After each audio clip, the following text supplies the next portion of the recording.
Can I see myself? Just because she's now skinny and all that? Look at you. You're skinny, Aslan. No, I hate I was like a gained so cow. much. Shut up. You always looked good. No, really, it was bad. I was like, No. But you know what you have? You have the face. what? The face. Oh, really? Yeah. Like, I can't wait to shoot with you from my brand. I swear. My pleasure. You know, I've never dealt with any skincare yet. So I'm glad to break my virginity with you. Great. My skincare virgin. Oh my God, I love the thing that you posted yesterday about the But the ears. ear? That was so smart. All right, we cool?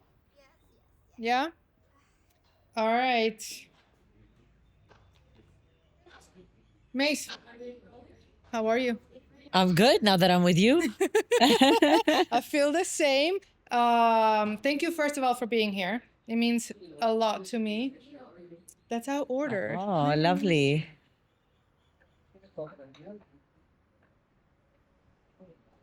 You're spoiling me.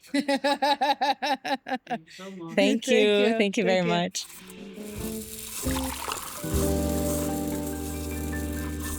So we met almost a year ago Yes. at one of my events for Skin by Lyda Beauty. And there were a lot of people, very lovely people, but I was drawn to you within a second.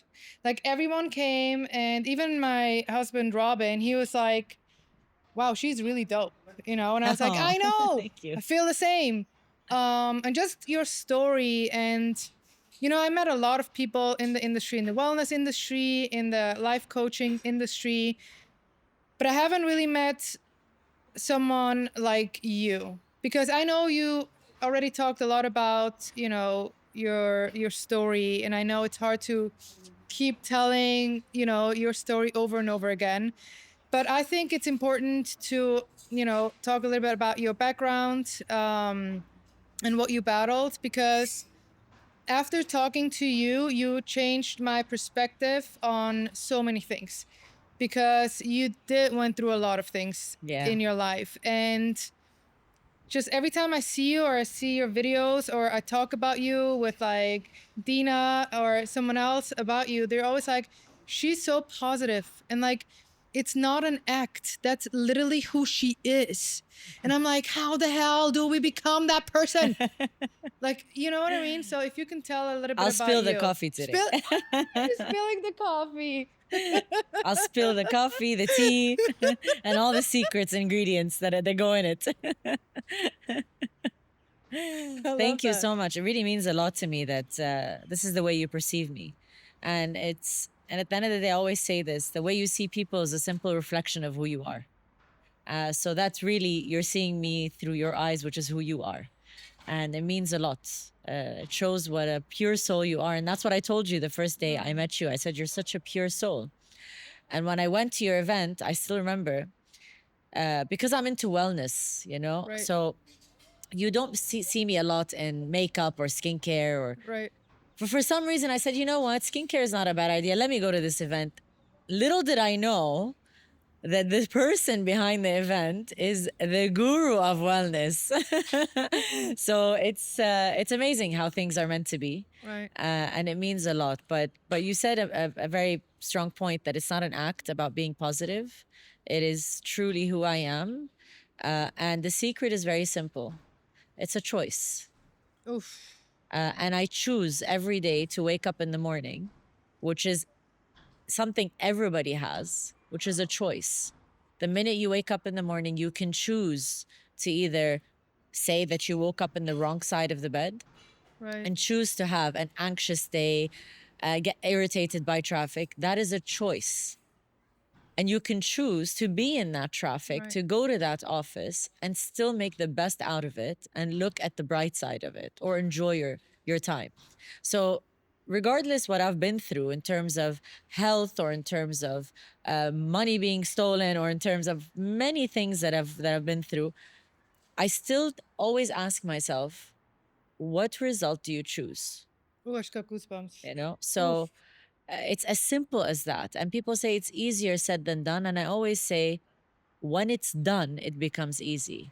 It's about the doing. Right. So choose to do it, Right. and then everything flows right after it. So the tiny ingredient that everybody's looking for, that everybody already has, is a choice. But Mace, I want to know because okay, I'm not gonna lie here. Only here. My thing is, you know, I understand what you're saying, and I absolutely agree with you.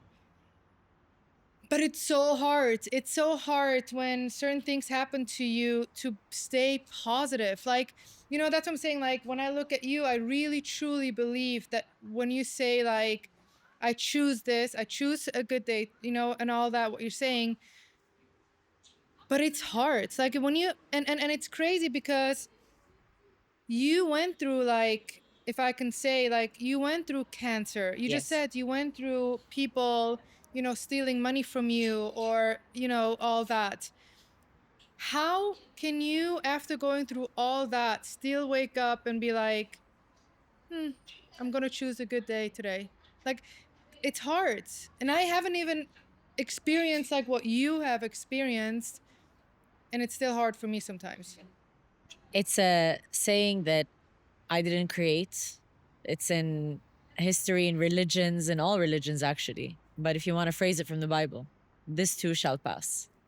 Everything in our life is a momentary experience, including our entire life. It's just a moment. It's a blink of an eye, you're born, and a blink of an eye, you're dead. It's a momentary experience. Now, the question is, what do I want to do with this moment? It's not going to last forever. It's a moment, and another moment will come right after it. It could be even worse, Right. which is what I experienced. I had, Right. so if I put 2020 in a year, or 2021, it was diagnosed with cancer. Right after it, my whole bank account was liquidated. It was hacked. So that was another moment right after it. Right after it, I had issues with a lawsuit, and that was just something huge. So it was moment after moment after moment, and it wasn't a good moment, but they were moments. So it eventually passed. The cancer went away, fought it, lawsuit finished, money I rebuilt, or remake, if you want to say. Wow. Today, it felt like yesterday that moment happened, but today is a completely different moment. So when you sit and think about it, that what do I want to do with this moment? Do I want to sit there and live it in anxiety, knowing that this too shall pass? That Right. makes no logical sense. Right. And if I were to tell you that you only have 24 hours to live, or 48 hours, or 7 days to live, would you want to live it in anxiety? No, even if you had all these issues. I mean, honestly, I would live in anxiety because I know I only have 7 days left. Anxiety to get things done, basically. Exactly. But like to anxiety get what full-time. done? To get all the things that you love. Yeah, exactly. Yeah, So true. so if you live by the concept and always remind yourself, a brain is a muscle, so it's how you train it. Always remind yourself that whatever it is, it's just a moment. Right. Another moment will come.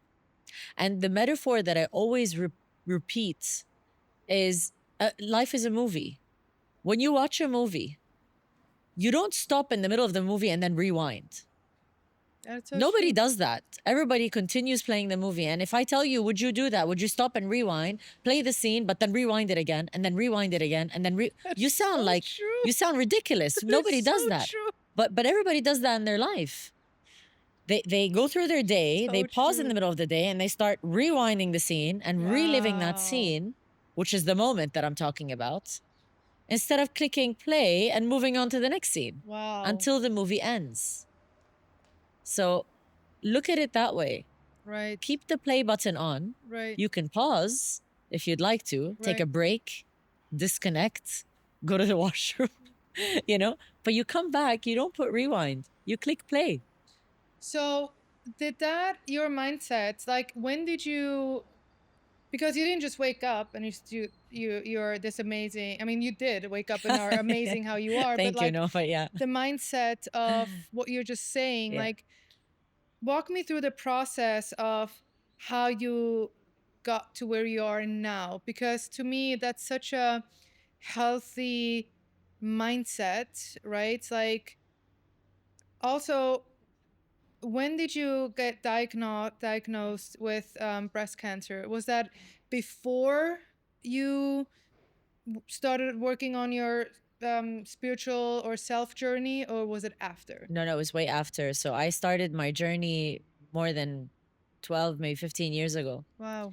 So, and I'm glad because it helped a lot when I got diagnosed. So I got to apply everything that I learned into this experience. Right. And it made a huge shift. And it's funny because every day I change, every day I learn something new. And the process in a nutshell is basically I was empty on the inside. I was never fulfilled, never happy. Even though I was following my passion, even though I was in the media, which I loved since I was a kid, I was never forced into anything that I didn't like. Right. Yet I still felt this emptiness, loneliness on the inside that even though there's followers, even though there's fame, even though there's me, still feel empty.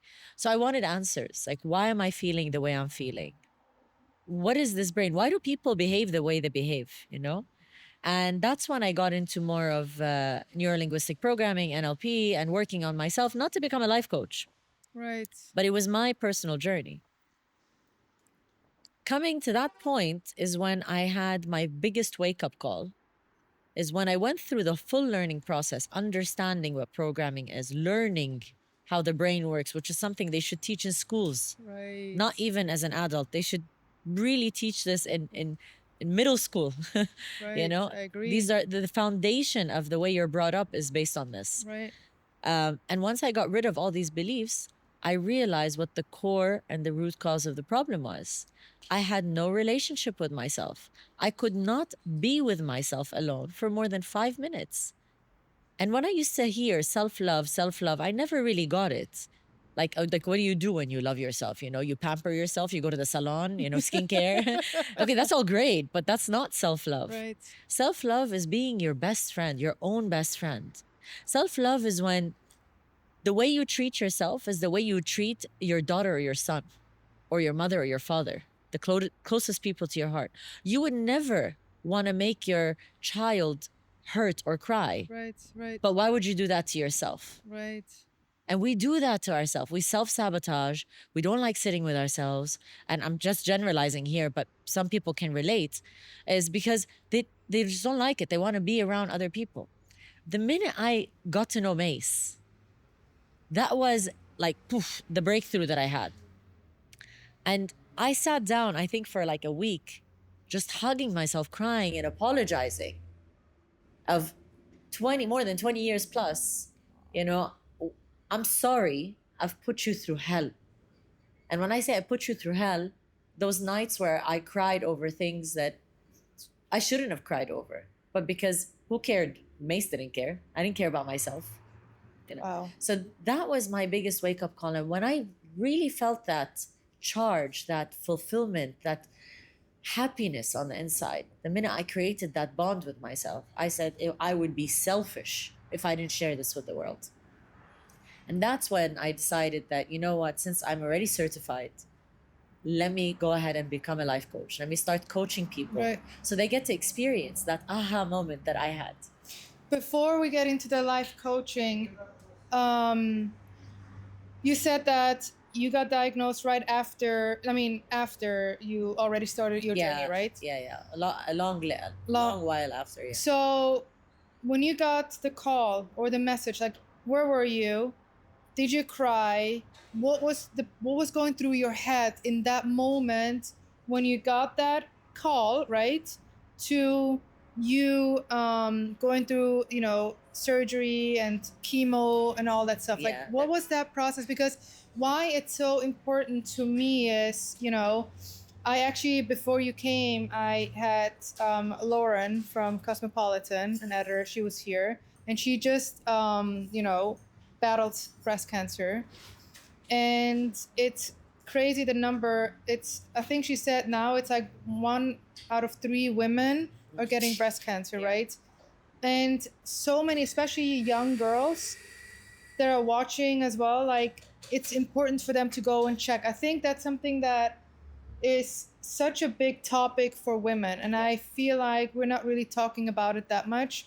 And I had someone very, very close to me experience that just recently, and it was one of the hardest time for me. And I wasn't even the one who got diagnosed, but just seeing the whole process and everything, like I I could barely handle it myself. So I'm like, oh my god, then how is it for someone who does has cancer, breast cancer, right? Because what's interesting to me is a lot of people, and you tell me if I'm right or wrong, but a lot of people get cancer or something happens in their life, and then they become either spiritual or they start loving life. You were like, holy moly, you started your journey, and through all that, through all the healing, because in the spiritual world, we say that if you get sick, right, there's probably a trauma or something that True. you haven't worked on. So you work on yourself. Mace is amazing. You get the call.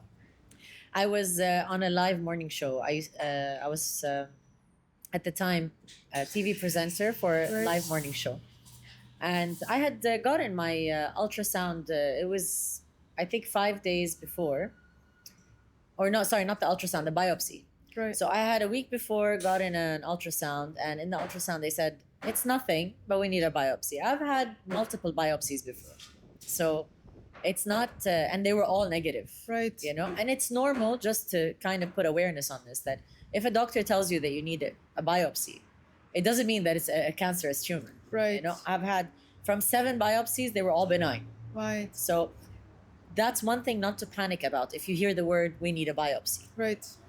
So she said we need a biopsy just to be sure, safe. I'm sure it's nothing. And I wasn't panicking because, you know, I've been there before. I have no history of breast cancer in the family. So Right. even the type of cancer I had, genetic wise, it's negative. So it's not passed on. It's not from Right. genetics. It's based on hormones, really. So she did the biopsy. Usually, biopsies take about 10 days for the results to come out.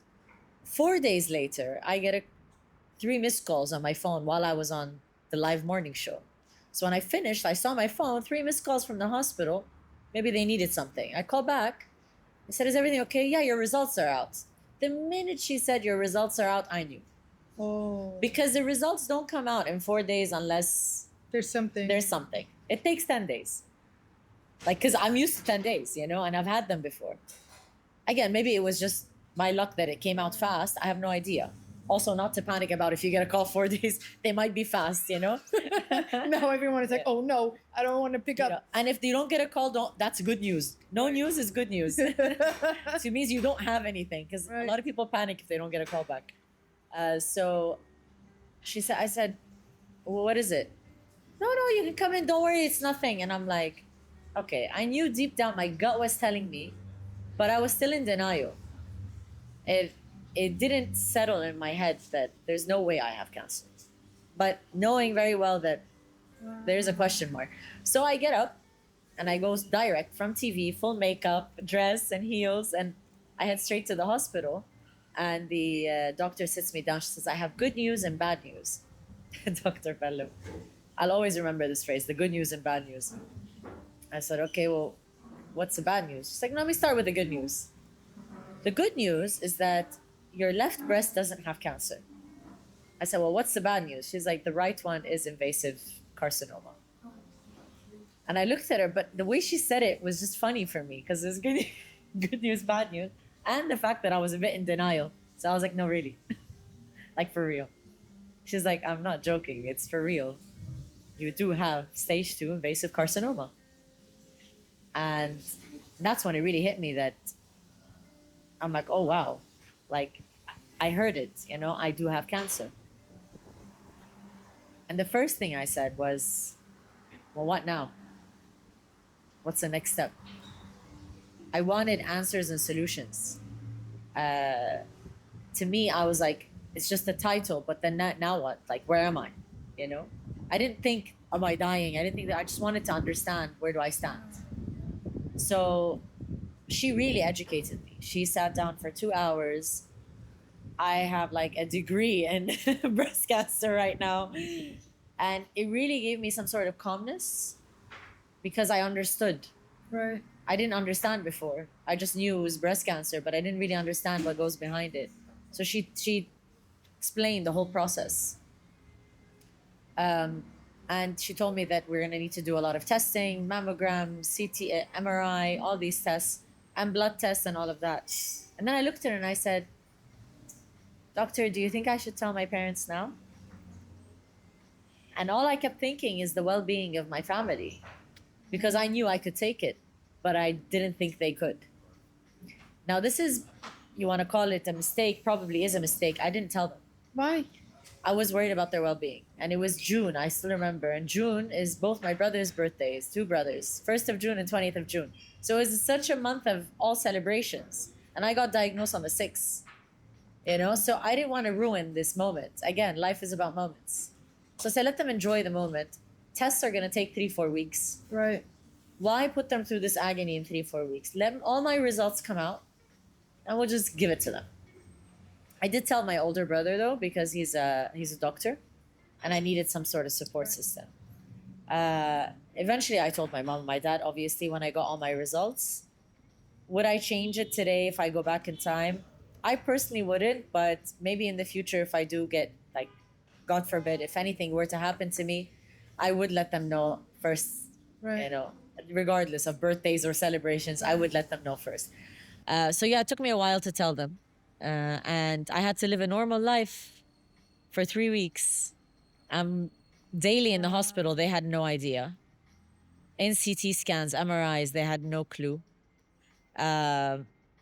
Hours in machines, and CT, you're radioactive. They put Right. radioactive in your muscle. So I want to keep my distance, and I had to find excuses. So it was really challenging.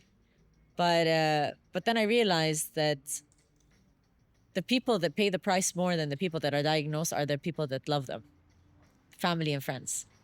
So when you look at the cancer patient and you go like, I don't know how they handle it, they handle it a lot better than you do. I feel like I can agree with you. Yeah. Because that person that, I don't want to say the name, her name, or who it is, but I remember. So, she called me. She told me, she has cancer, and then I was like, broke down, right? And the first thing is I flew right to her, and she had surgery, and I was still like in a way in denial, Denial, yeah. right? Because like, nah, that can happen to her. Like, there's no way. And so she had the surgery, and still all good. You know what I mean? I was around her all the time. But then the nurse, because I'm so close to her, the nurse called me and said, well, I need to, now that you're staying with her for a while, like, I need to show you how to take care of her, right? I was like, yeah, okay. And we went into the bathroom. Yeah. Right? And then she shows me, and for the first time, I physically and actually see the scars and all that. And I remember the nurse was like looking at me, and I almost like literally broke down in that moment. But I knew I had to stay strong, right? I couldn't. But in that moment, everything went through my head. Like, she was so cool. She was like, I don't care if I need another whatever, if I need plastic surgery, girl, let's go. But for me, it was like very much like, oh my God, like, how are you handling it, right? So I agree with you, because It's incredible the strength that you're. I don't know where it comes from. right. But if I thought I was strong, when I was put in the situation, it multiplied by 100. Ooh. And it wasn't being strong for others. It was being strong for me, because if I need to help others, I need to stand, and I refused to break down. I refused it. It was a choice I made. I was like, whatever this journey is gonna be, it's gonna. I have to make it a fun one. I could totally I have see to make it a that. fun one. So every MRI, every CT, love every surgery, that. music had to be there. I made sure to play the favorite music of the nurses and the doctors because, put them in a good mood, you'll be fine. So I was known for the girl that always came in Right. with, oh, the music's coming in. Right. dancing, smiling. And if I see anyone that would look at me like, oh, I'm a dough, no pity. No pity. Because what I got was a gift from God. The lessons that I've learned in the journey of cancer, I don't think I can ever learn it if I didn't get cancer. The true meaning of letting go is what I learned in this journey. Letting go of like what? Everything. Wow. I never realized how attached I was to the simplest things. So the first thing that I had to let go of, my breasts. Because I had a bilateral mastectomy. Oh, I didn't know that. So a bilateral mastectomy, including the nipples.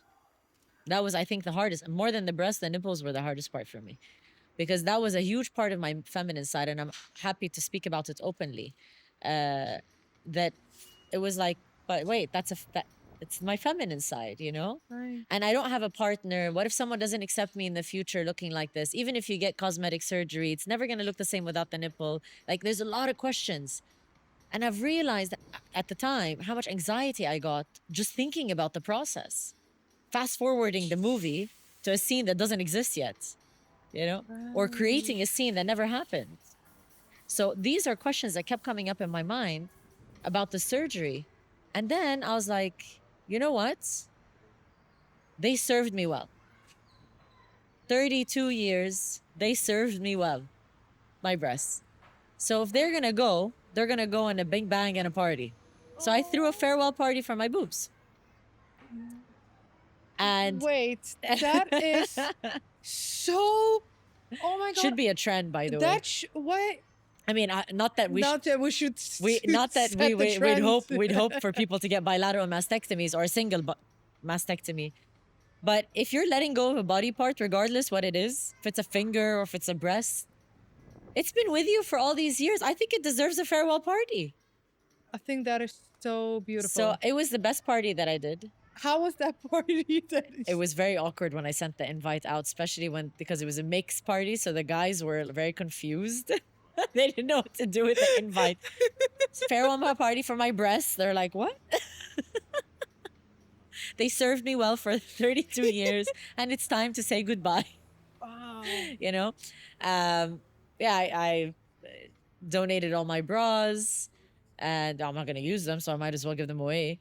So all the collection was gone, and, you know, had my cake, and it was 2 days before my surgery, and it was a great party. And I said, if I'm going to go, I'm going to go with a party. Because, you know, at surgery, you don't know what happens. I might not wake up from the anesthesia.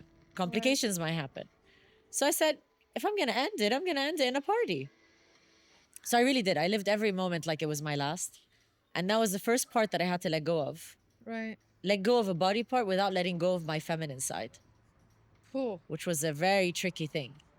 So let go of things that didn't matter and remind myself that I am purely a soul having a human body experience. This is only a vessel. Right.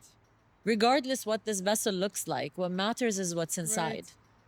And I refuse to let that soul go dark. Right. Or a piece of my soul to be torn out. That was the first part. But then, even though I did that farewell party, I still realized after surgery, because I love water sports and what I'm attached to is my paddleboard. Right. I wake up 5 a.m., I paddleboard every day. And part of the surgery is they remove your lymph nodes. Now, it's a bit difficult with the lymph nodes being removed because both arms zero function. Cannot lift them, cannot even carry a bottle of water right after surgery. So there's a lot of physio that, you know, trying to even lift your arm up. Wow. It was a very uncomfortable process, put it that way. Everything again heals, you know? So when the nurse walked in, I still remember that day, and she was trying to, like, you know, slowly lift my arm up. That's it. And being me, I was excited, and I said, so when can I paddle again? And she didn't mean it, but she looked at me, she's like, oh dear, you can never paddle. And when the minute she said you can never paddle again, that's when I broke down for the first time. I was bawling in tears. And I didn't cry when I got diagnosed. I didn't cry all of that. I bawled in tears when she told me I couldn't paddle. That was the biggest shock that I had. And the nurse panicked because she's never seen me cry. So she calls the doctor. The doctor comes in. and tough love, but she was my wake up call. So she looks at me and she says, "Why are you crying? What happened?" And I said, "She's telling me that I can't paddle." She's like, "Hold on. I told you you have cancer.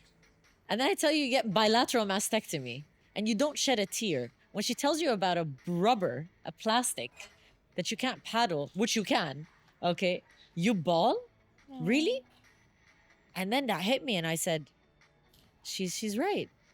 How attached am I to this thing? It's not even materialistic, it's an activity. Right. And that's when I realized, no, I shouldn't be attached to anything. I should let go. And that's when it's That's when it really hit me to let go. And when I let go of everything, knowing that it's there, I'm happy with it, I'm still happy without it. That's when I really, really understood the true meaning of happiness. You have it, great. You don't have it, still great. But what I have is my soul, my health, my ability to still function. it's it's so beautiful to hear that. That's the level where I want to get in my life. Okay, so I will be around you all the time from now on. My pleasure. But you want to tell me and tell the audience there was not one second when you turned to God or the universe and said, "How dare you No. get me into the situation? I am learning, I'm doing this and I'm doing that, I'm doing the work. How dare you have me have breast cancer?" My relationship with God, with the universe, with Mother Earth is a bond that is so strong. I mean, if God could speak, astaghfirullah, but he'd be like, "Stop loving me that much." It's too much, like it's toxic. It is a beautiful relationship I have with him. And I, not for a second, the minute I got diagnosed, the first thing I said, "What are you trying to teach me?" Ooh, ooh, that part. That was the first thing I said. I said, "God, I know you did this, or hormones or chicken did this, God knows, but but it was part of my timeline that I had to go through this. And everything happens for a reason, and it's always a good reason. So what are you trying to teach me?" And it was daily I would ask that question, and I didn't get an answer. Until months into it, that's when I started getting answers. And when I didn't get an answer, I didn't get irritated. Like, obviously, I'm not going to know. I just got diagnosed. I still have a lot going on. And everything that happens in my life, not just the cancer, even the situations that I got put in later on, even whether past relationships, whatever it is, I always ask myself, what am I supposed to learn from this? What are you trying to teach me? Right. And when I ask myself that questions, answers do come. It's how you speak to yourself, or how you speak to the universe or God or Mother Earth, or whatever you want to call the energy that you speak to. The questions that you ask are golden. When you ask the right question, like, what do I need to learn from this? As opposed to, how dare you? How dare you is, what am I supposed to get as an answer? You deserve it? Like, what answer am I supposed to get? It's karma? Like, whatever answer I'm gonna get, it's not gonna fulfill me, it's not gonna make me feel better. When you're asking such a negative question. But when you're asking a driving question, you get answers that drive you forward. So when you ask that question, because I don't want to stay in this topic too long, because I know we've talked about it so many times, but when before I said sometimes we get in situations, or situations happen to us because we needed to learn from it, right? Like you said, did you get the answer why you had to go through cancer? There are many answers that I got. Some are very personal, Yeah, of course. that I choose not to share. Of I keep course. it personal for me. And some I'm happy to share. One of them is definitely letting go. Right. It gave me that sense of lightness and peace in life that I never had. But there was one thing that I smiled when I realized it. First time I ever got checked for my breast, I was 20 or 21. Ultrasound, normal. Right. And at the time, I was a life coach. So the doctor, she told me, she said, listen, why don't you coach the cancer patients? And I said, no. How am I supposed to coach cancer patients? I don't know what they're going through. And she said, no, but you know your knowledge. I said, it doesn't matter. No knowledge in the world. I don't want to hear them tell me you don't know what I'm feeling. Because it's true, I don't know what they're feeling. And I'm sorry, I can't help. And for years, she would tell me, change your mind. And I said, no, Wow. I will never coach cancer patients. When I went through the journey and I said, I cannot believe these past 10 years, I did not coach them. Because when I walked through it, and I was my own client for the whole year, you know, I didn't see any clients that year. And everybody that called me, I said, sorry, I'm fully booked. I have one client and it's Mace. And that's the only client I'm seeing this year. And That then was that's it. It's just me time. You know, I needed to focus on how am I going to deal with these situations. Times that I feel down, the treatment that I take is hormonal, so mood swings, the weight gain. Of right. course, I gained. I was 49 kilos when I got diagnosed, and then I became 69 kilos Wow. during treatment. It's almost 20 kilos. So that alone, osteoporosis, the pain, Right. the not being able to live my lifestyle the way I did. Right. And again, even that phase that I went through, the doctor, I remember sitting with the oncologist and he was telling me, he's like, Mace, and I said, doctor, I can't do this anymore. I can't, I'm heavy. I'm, I'm, I'm weak and I'm heavy.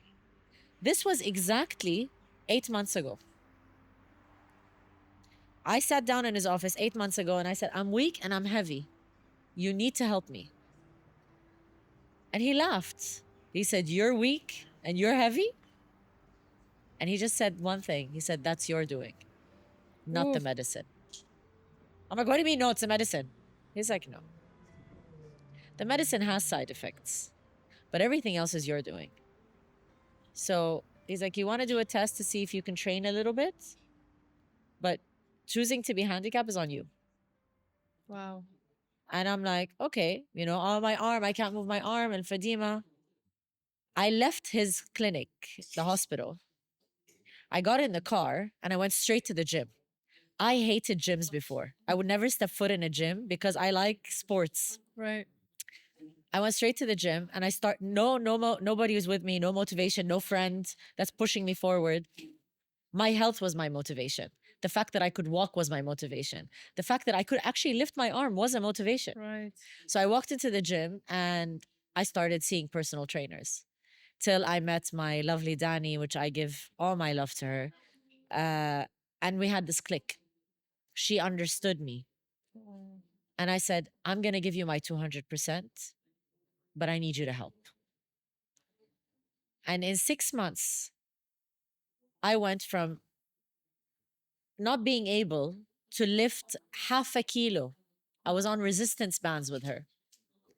Today, I'm lifting a hip thrust of 100 kg. Ooh, I'm pulling up easy 40, 50 kg. nice. You know, I pull the anchor of the boat, which weighs 45 kg Nice. plus the weight of the sand and the water with no help at all. And that is 6 months of persistence, consistency. When I went back to the oncologist to do the blood test, he looked at me and he laughed. He said, so was the medicine or you? So you totally also build up your discipline, which is one of, I believe, one of the key things to do in life is to learn how to be disciplined in anything that you Persistence, do. discipline, consistency. It's a choice. Absolutely. It's the same thing I told you at the beginning of this interview or podcast or chat. Yeah. The coffee that I'm spilling, it is the choice. I made a choice that day. I said Right. enough is enough, and that's what 4 years into the journey. Right. So I'm learning every day. Today, I promise you, I'm stronger than I was before I got diagnosed. I became this girl that's obsessed with the gym, not because I want to lose weight, but because I want that power. You want the strength. I want that strength because it makes me feel Right. good. Right. It makes me feel like I can lift my friend's child with one arm before Exactly. two when my back hurts, you know? Wow. And I feel young, I feel fresh, I feel alive. And you look so gorgeous. Thank you. I really have to say. But now let me talk to you about something that I really want to know, because I you know, I haven't really. What is a life coach? What is a life coach? Because I hear that, especially after COVID, I Yeah. feel like everyone became a life coach, Yeah. right? Yeah. And I'm like, what does that even mean? And what qualifies you to become a life coach? Like, what do you have for you to coach me on life? Like, what is a life coach? The life coach is basically a luxury word that they created, or a title, if you want to put it that way. A title they created instead of saying psychologist. Right. Psychologist, no, I'm not crazy. Life coach, sure. Life coach is an easy way of going through it. But then again, because like you said, you mentioned a very important point that everybody, whether during, after, or even before COVID, it's become a trend that everybody's a life coach these days. Right. And unfortunately, because it's become a trend, a lot of people give themselves a title without having the knowledge behind it, or give themselves the title because they read 2, 3 books from Tony Right. Robbins. It doesn't make you a life coach. You can call yourself a title. Anybody can title themselves as they please. Right. But as a individual seeking a life coach, what a life coach is supposed to be doing, or the knowledge they're supposed to have, is definitely NLP, neuro-linguistic programming, as one of them, hypnotherapy as another. Right. There are many techniques that go under life coaching: fast phobia models, changing patterns, like to dislike. There's too many things that go into it, Right. cleaning up your past emotions, timeline paradigm. So all of that goes under life coaching. But usually the person that sees a life coach is a person that wants to rewire and reprogram their mind, which is supposed to be everyone, Right. because we didn't choose our programming. Our programming happened as we grew up. Right. Now, sometimes that programming doesn't serve you. You have constant limiting beliefs that are stopping you from growing, stopping you from achieving things that you want to achieve. These are basic things. Then you have past traumas that are not dealt with, which are stuck in your gut or in your back, or your body speaks, but you're not listening. So, a life coach teaches you how to drive this machine, teaches you the knowledge for you to become your own coach, Right. I love not that. for you to stay with them Yeah. for 2 years, 3 years, and constant sessions that never end. No, it's a learning process that once you learn it, you're good to go. Right. If you choose later on to pick up a phone call, after doing your, like me, 6, 7 sessions, you're done. I don't see you. If you choose to call me a month later just to kind of have a chit chat to make sure everything's on track, or if you have a question or two, that's it. But ongoing sessions, no. Really? No, it's done. I gave you the knowledge. I'm happy to give you the reminder after it. It's your job to start moving forward. Right. It's exactly like the gym and a personal trainer. You can have a personal trainer all your life. Exactly. The personal trainer, even if they're with you for a certain amount of time, once you learn the moves, you're good to go. Well, I think my husband is listening and he's going to say, yeah, that's not happening with my wife because he's been teaching me gym for the past 15 years and still to this day he has to teach me. Because you don't want to get it. No, because I love working out with him. It's hot. But one thing that you said is like what I loved is you said that we were programmed from the beginning, right? Why I resonate with that so much is I have to say almost my entire life I tried to be like someone else, right? Like I want to have this kind of hair. I want to be this. This society wants me to look like this and this and that. For me, what I realized when I say this over and over again, when I realized that I need to fit in my own mold, that's it, is when I became powerful to myself, right? Because we try to squeeze into all different molds, right? Because society Yeah. wants us to do that. And for me, I realized, you know what? I'm not everyone's cup of tea or cup of coffee. It's fine.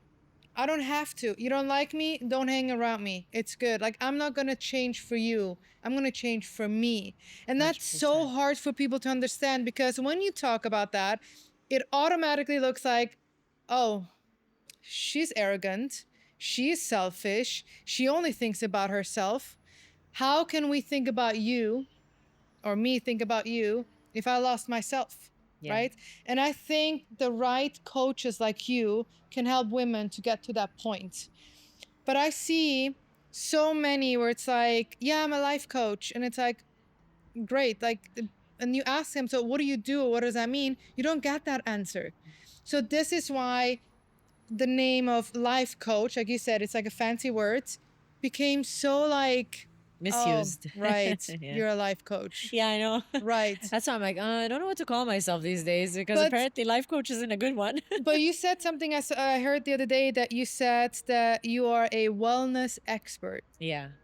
Love that. I was like, maybe I should, yeah, because I was like, because life coach is not, so I was like, wellness expert. Because the thing is, I do a lot, everything goes under life coaching, but at the end of the day, it's all wellness. Right. Wellness to yourself, whether it's breath work, ice bath, meditations, Right. hypnotherapy, retreats. You know, all of this goes under wellness. Right. And you also get coached in the process. Sorry. You also get coached in the process of going through your wellness journey. And wellness is an ongoing process. It never stops, you know? Never. And no, not for a second people should think that wellness is a temporary experience that you have. And, oh, yeah, I'm going to do a wellness routine and I'm done. I'm good to go. No. It's an ongoing thing, just like skincare. You can't have your skincare, you know, you finish your bottles and, oh, I'm done. No, it's an ongoing Right. treatment. It's an ongoing process. Right. Every day life will throw things at you that will mold you and shape you. Yeah. And you need that wellness to support you. So I speak to life coaches every day, the ones that I trust, the ones that I love, you know, and I check in with myself with them. Oh, I love that. Okay. Of course. I mean, it doesn't mean because I have the knowledge that I'm perfect. No. I also go through many ups and downs in my life. And who can pick that up? Another life coach through my language. Sometimes we don't realize it, but the constant things that happen in our life is our negative limiting beliefs. So while we're having a chit chat conversation, if I pick up in a conversation, someone says, yeah, but I can't do it. No, I can't. I still can't do this thing. I'm sure it's not going to work out. I can't. I'm sure it's not going to work out. I know that this person is holding on to limiting beliefs, negative ones, that are holding them Right. back. Now, even my language, I'll pick up limiting beliefs along the way.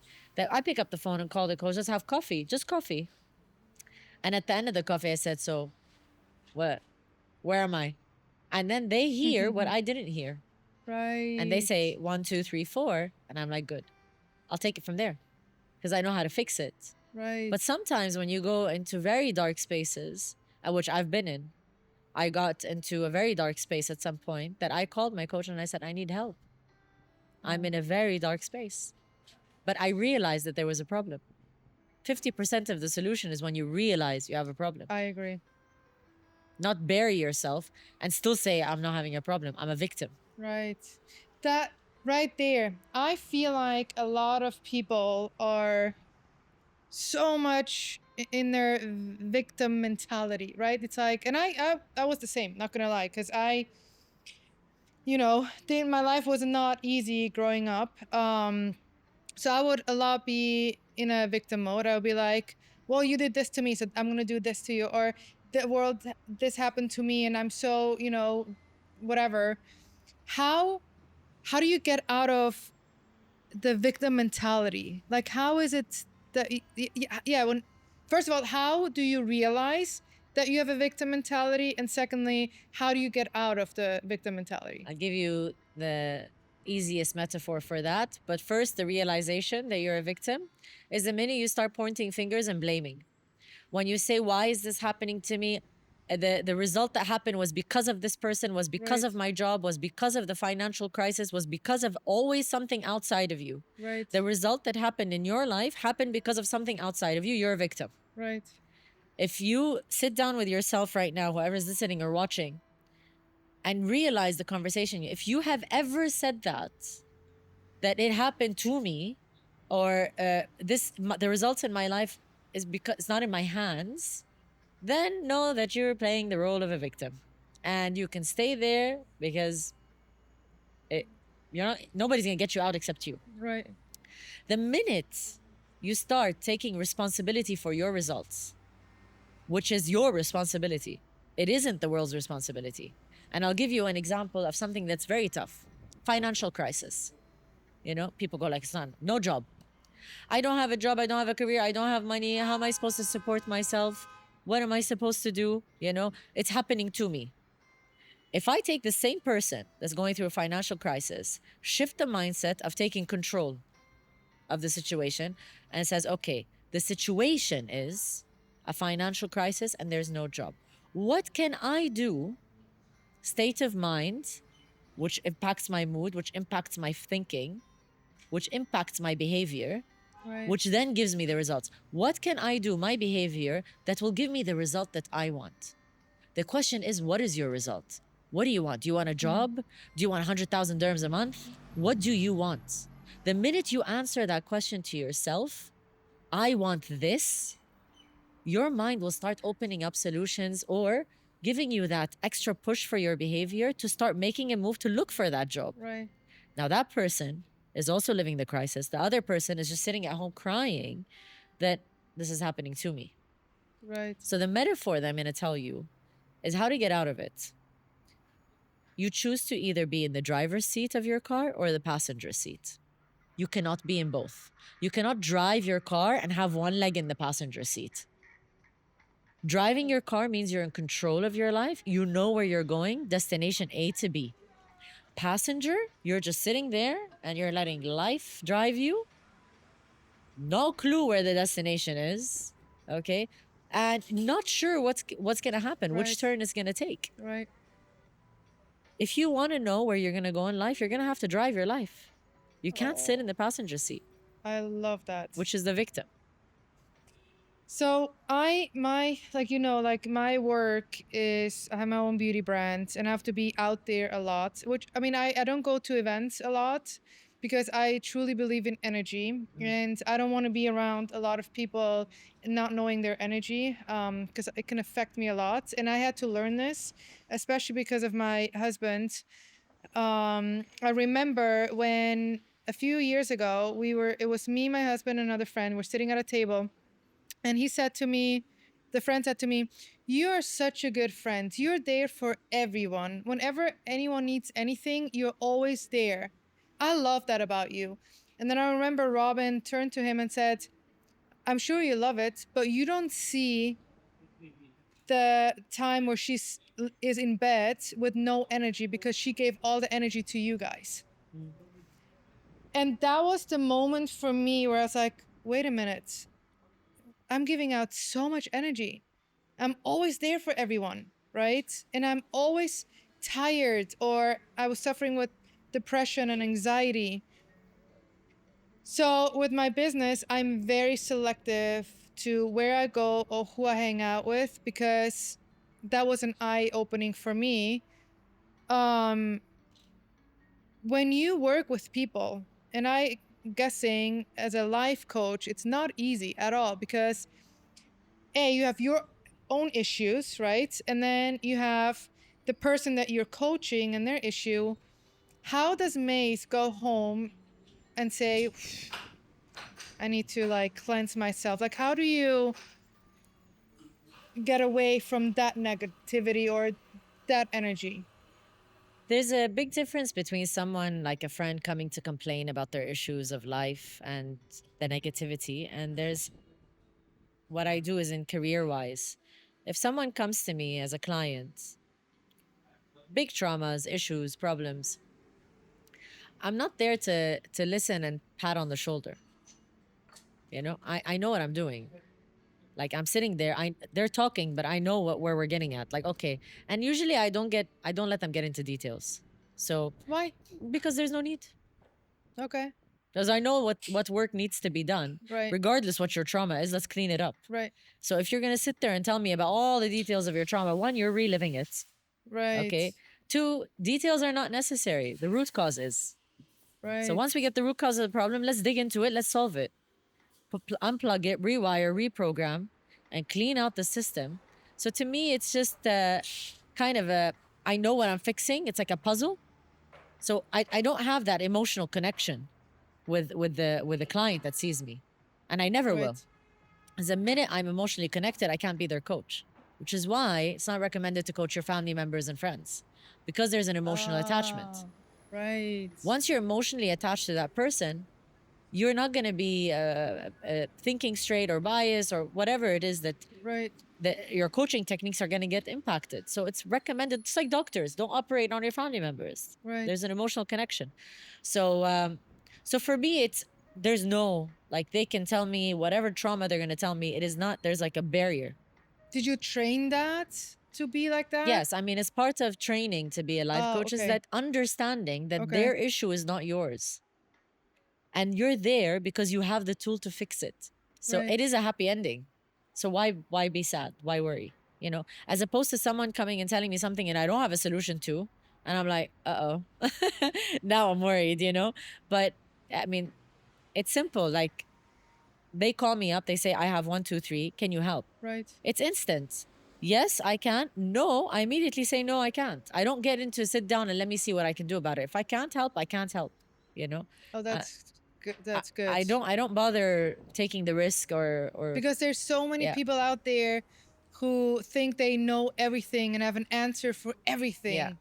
And that big respect. Yeah. Yeah. I always say, listen, I recommend you go see a psychiatrist, you know, get a second opinion, but no, I'm sorry, Right. I can't help, you know?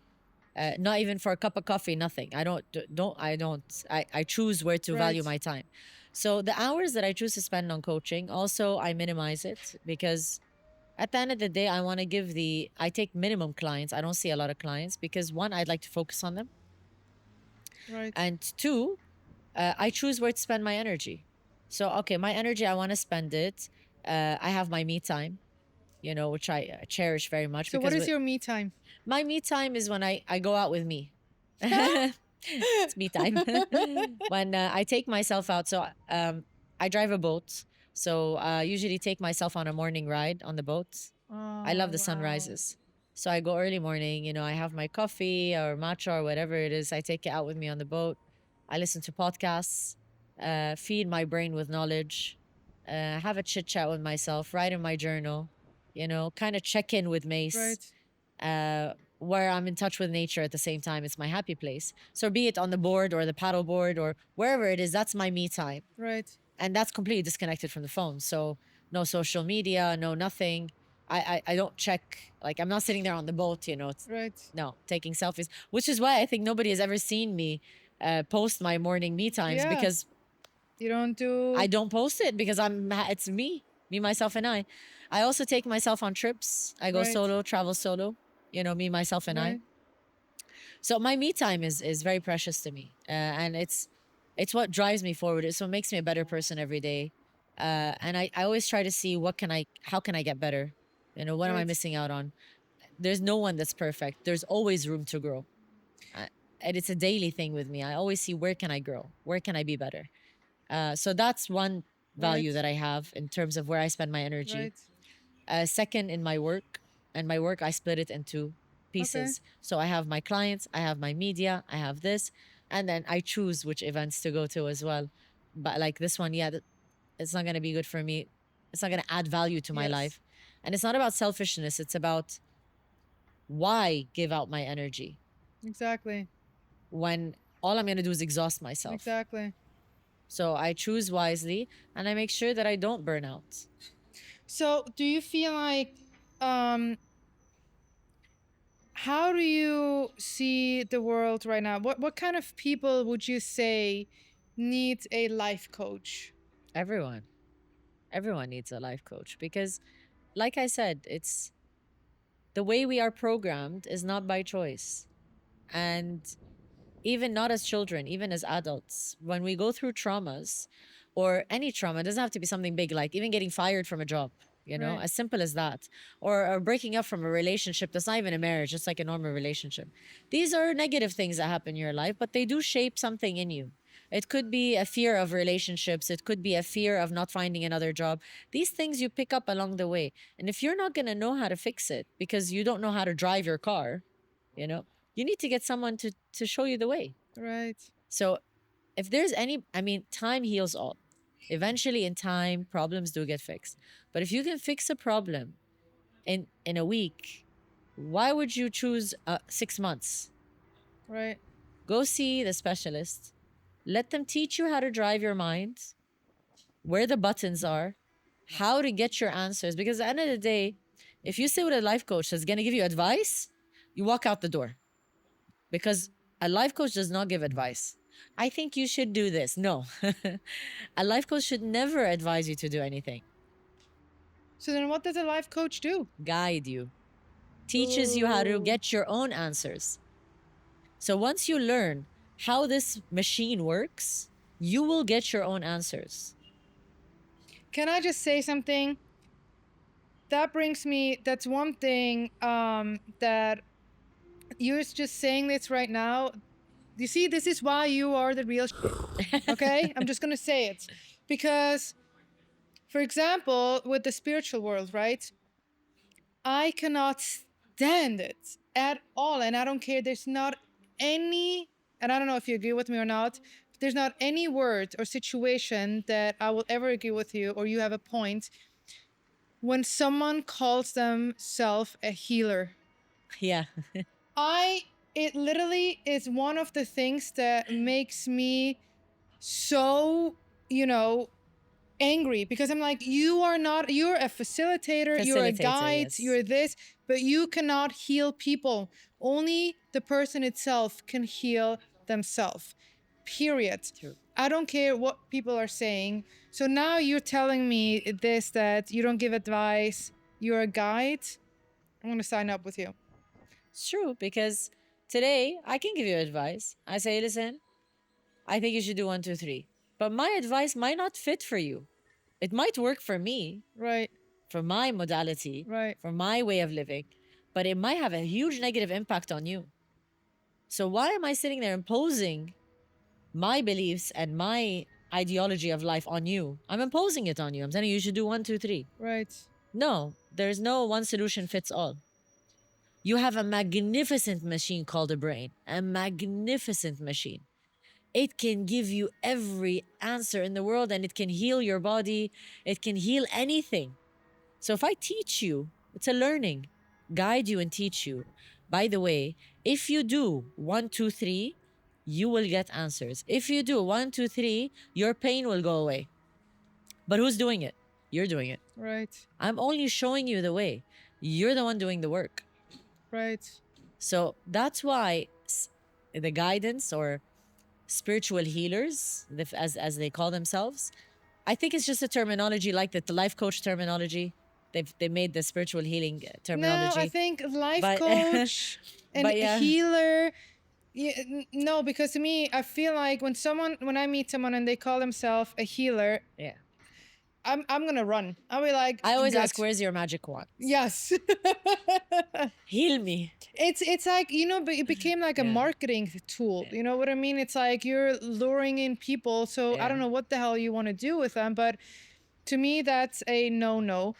A question that I have: when you work with women, what do you see the common issue with women? There are a few common issues with women. First one, obviously, is relationships. Divorce. This has been quite the trend lately. Really? Yeah. And there's many reasons for it. I mean, I can't generalize the reason, whether being unfaithful relationships or Right. being that she became more dominant, or so many reasons. Right. But divorce is one of the main issues that, or breaking up, whatever it is, between couples, has become very common for women.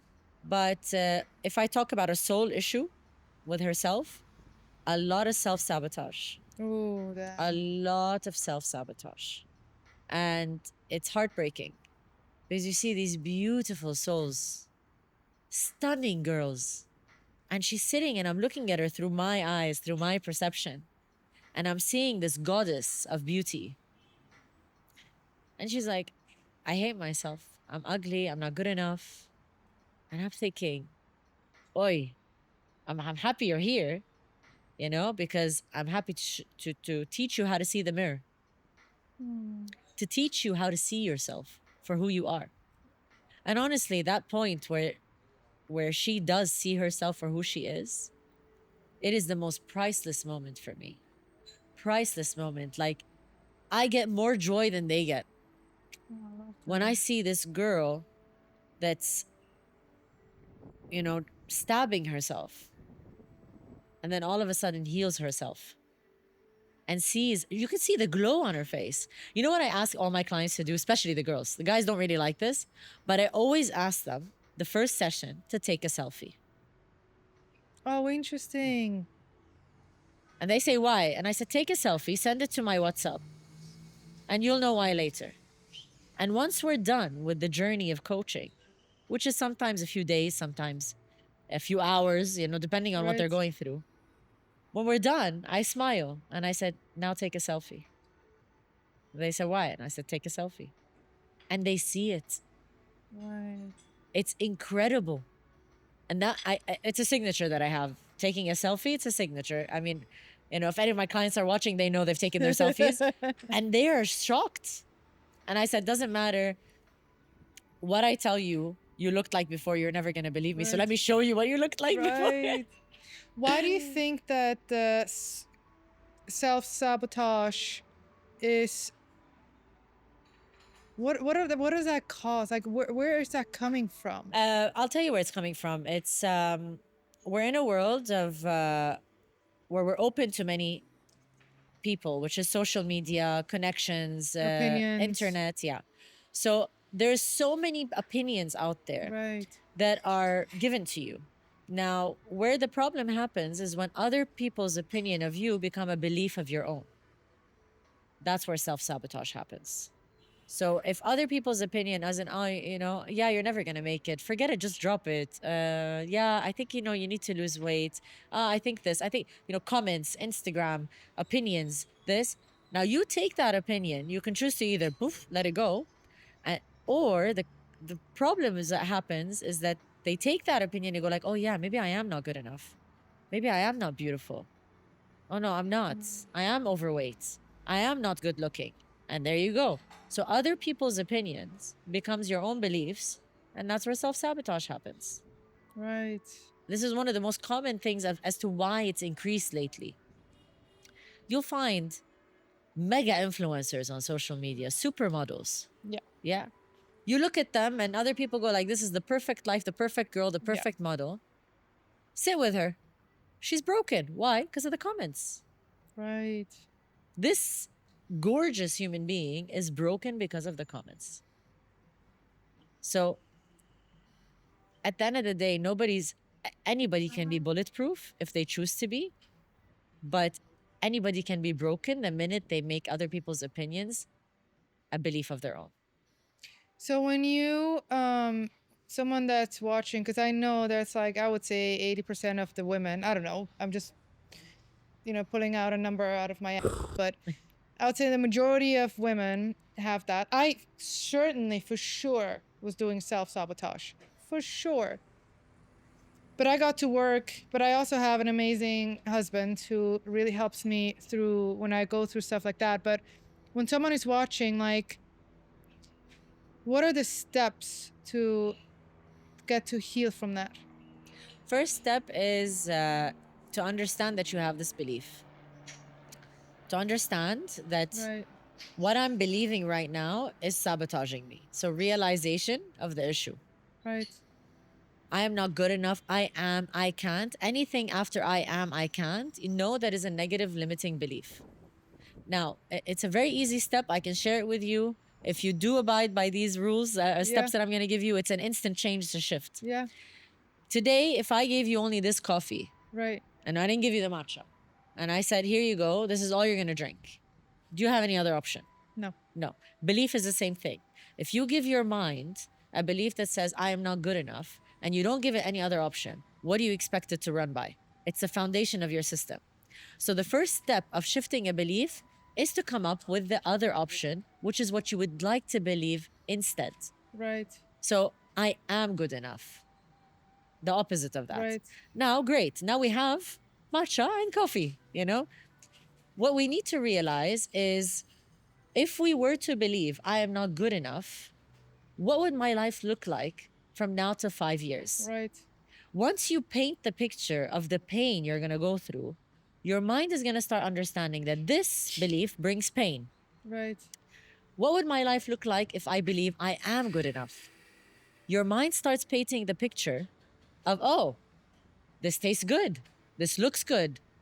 And usually the brain goes for what feels good, not what feels bad, if you give it the option.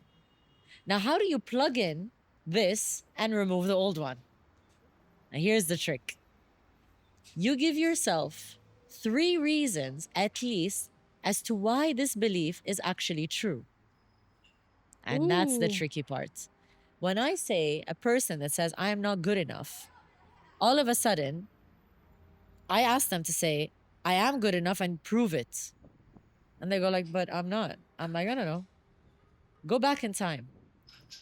Are you trying to convince me that from the beginning of time till this day, you were never good enough?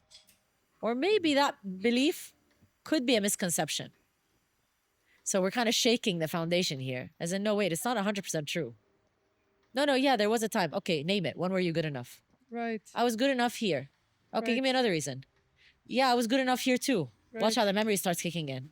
And then give me another reason. Usually the third people get stuck. The third one is where you lock it. Keep fighting till you find a reason why this belief is true, and you will find it. It might take you a little time, about 30 minutes, 15 minutes, but you will get the reason as to why this belief is true. The minute you lock it, you can write 30 after it easily. Wow.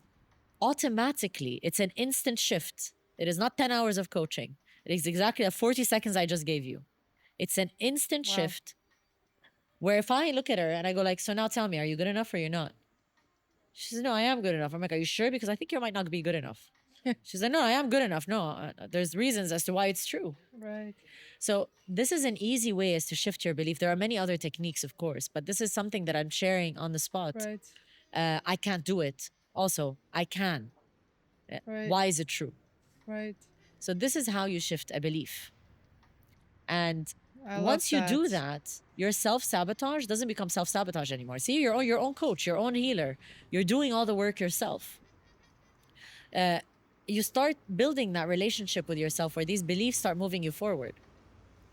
In terms of other people's opinions, look at it this way.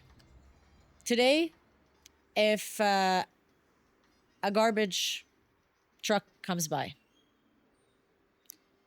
and it dumps all the garbage, would you pick it up? No. Would you willingly go inside that garbage, take it and put it in your car or put it in your house? Unless it's gold, no. Garbage. No. That's other people's opinions. Right. And that's what people are doing. It's a garbage truck going around, and you personally are going to pick up the garbage and take it home with you. That Once was you so realize good. that's ridiculous. Why would I take garbage back home with me? That is gold. Like this is how you just explained that. Ooh, I just felt that. Listen, I started I would say when I turned 35, like a day ago. No, kidding. But like 4 years ago, is when I truly stopped caring what people are saying about me. I just don't care. I don't care. As long as I'm not hurting you, I don't care. Because he hasn't really helped me that much, to be honest. No. Right? Like I said, you're your own healer. Yes, we need each other to get to places and to learn certain things and all that. But the moment I made my circle smaller and I just started listening to the people that are actually doing something for my life. Yeah. And I'm not saying, financially or anything, just like even mentally, that's when I started changing for myself. But just real quick to close this, because I could talk to you for hours. 2 things. Yeah. Your necklace. I'll hope. I saw that the first time. Yeah, I never take it off. It's Ever. so beautiful. Tell me about it. So this was after I got diagnosed, after surgery, actually. Once I was removed from the hospital back to home care, it was during COVID. So unfortunately, I was forced to move out of the hospital into home care a little earlier than I should have, because there was a lot of COVID patients on the floor. So they were worried about my well-being. I was on morphine when I was in the hospital. Wow. So going into home care was extremely painful. Like, I don't wish this pain on anyone. And it was a very dark night that I had. I even had suicidal thoughts. That's how painful it was. I just couldn't sleep. I couldn't sit. I couldn't move. I was in agony of pain. And so I was basically awake all night. I didn't sleep for like 5 minutes. Around like 9 in the morning, 10 o'clock in the morning, doorbell rings. They come and they say, there's a package for you, a gift. You know, people were sending flowers, people were sending this. And I was just hating my life. And I was just thinking, I can't do this. I can't. I was calling the doctor. I was crying. I said, please, let me get COVID. I don't care, but give me the morphine. And I was looking at the bottle. So the box was here, the gift was here. And I was looking at the bottle of pills. And I was just thinking, I'm like, what if I just take all of it right now? Like, just end the pain. And I was just staring at the bottle like this. And I looked at the box next to it. And I said, let me see what I got. And the minute I open it, and it's this necklace. It says hope. And I was like, wow. If this is not a message from God, I don't know what is. I put it on and I never took it off. And my friend sent it to me just because it was nice, because, you know, I have hope during my time of Not knowing the impact she had, not knowing. And I told her later on, I told Rula, I said, Rula, you have no idea how powerful this gift was. And she's happy. She's like, oh, you never take it off. I'm like, yeah, because you have no idea what this necklace did to me. And how are you with her now? Are you like, who is she? She's a friend of mine. She's a friend of yours? yours? Yeah, she's a friend of mine. Okay. No, we're still good friends, of course, yeah. Yeah. But the impact that she had on me, she wasn't even in town when she sent me the gift, so she had it delivered. Oh. And, You know. and what does the other one mean, the other necklace? Because Oh, I've used it, and I love brand, the concept. Yeah. So this is my brand, Nafas. Means breathing, right? Nafas in Arabic means breath or breathing, or nafs is soul. Okay. And it's a breathing necklace. So if you see, it has a perk on the thing where you perk your lips and you go in. So it's designed to make you breathe in for 4 seconds, long, deep breath. And as you exhale, it goes out. And immediately, even the tone of voice, immediately your body comes down. We tend to forget to breathe. The power of breathing is everything. Yeah. It's insane. Healing happens with breathing. Yes. Everything is with breathing. Blood pressure goes down when you're breathing. So we forget to breathe. Anxiety goes down with breathing. Right. So I decided that I wanted to create this brand. One, because you get to wear it. And two, it's a reminder that you just pick it up and just anytime and breathe, whether you're in traffic. So anytime that anxiety kicks in, anger kicks in, any negative emotion kicks in, your tool is on your neck. You have no excuse. You know? I have to say, even my team right now, it's like, I love her. I love her. You guys cannot see it, but it's so cute.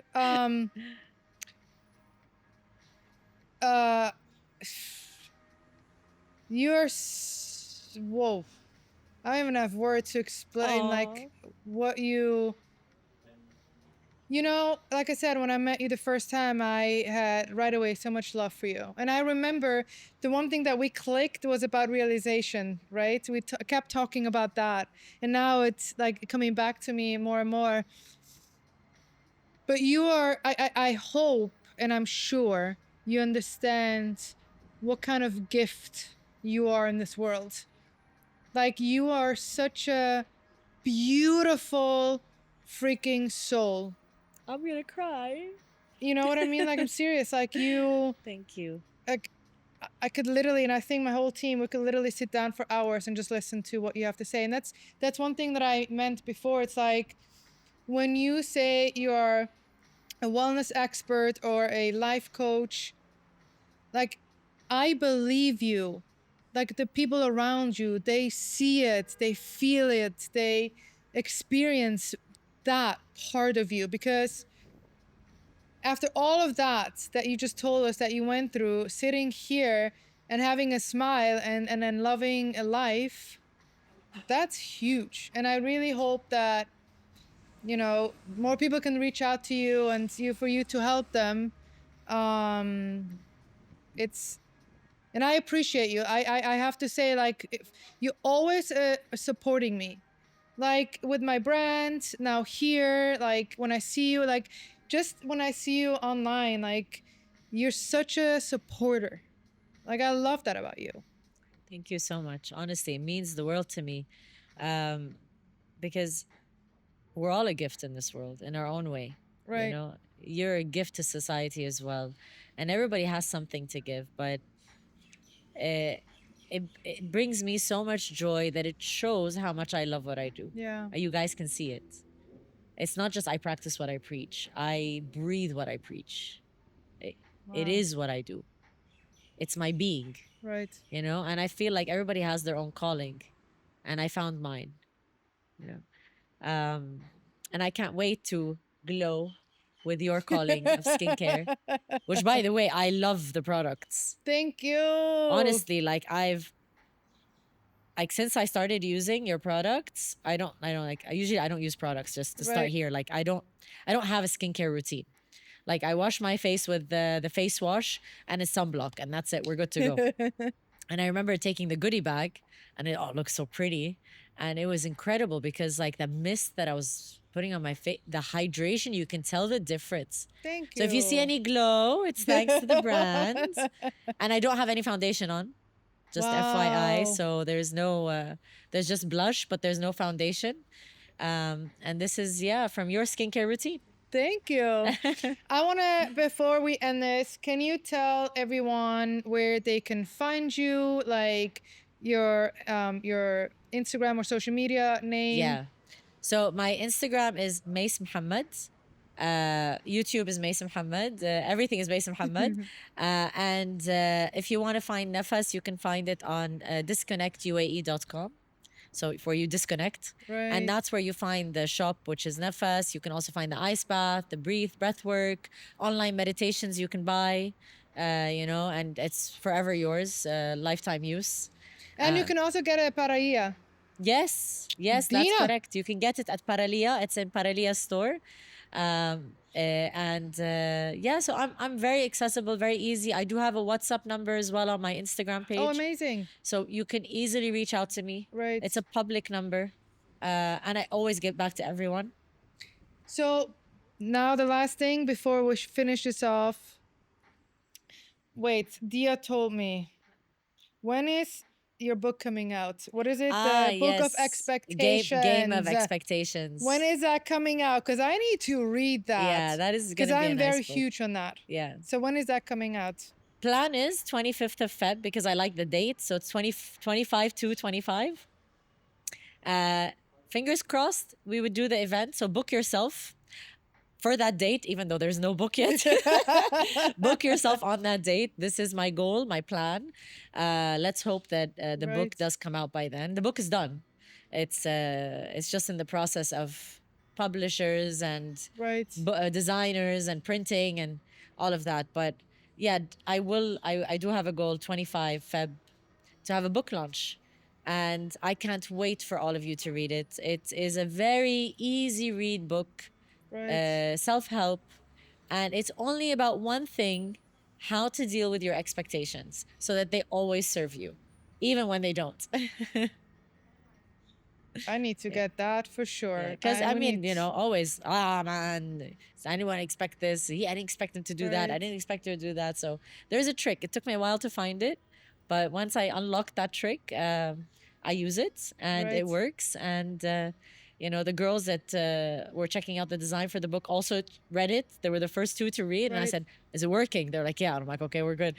I love that. Yeah. Oh my God. I'm excited to read that book. I'm excited for everything that is coming out, that you're touching and your name is behind it. Oh, thank you. So thank you for being here and doing this with us. Thank you for having me. This is probably the most I ever enjoyed in a podcast, and having matcha or coffee. Matcha and coffee, healthy coffee. It's because I had 4 espressos already. Oh wow, I had many too. Damn. So now I'm switching to matcha. But this honestly has been an ultimate pleasure. You're such a blessing to be around. Thank you. And even the way you decided to do this podcast out in the open in nature, like My team. so creative. My So, team. well done, guys. Well done. Love Thank it. you. Thank you. We're good? Hey!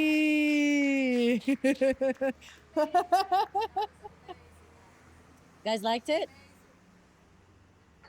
Give me a hug. That was so good. You were so good. Man. Like, I swear to God, I could, like, literally sit, like, we do round two. I swear we are. That's, like, just the beginning.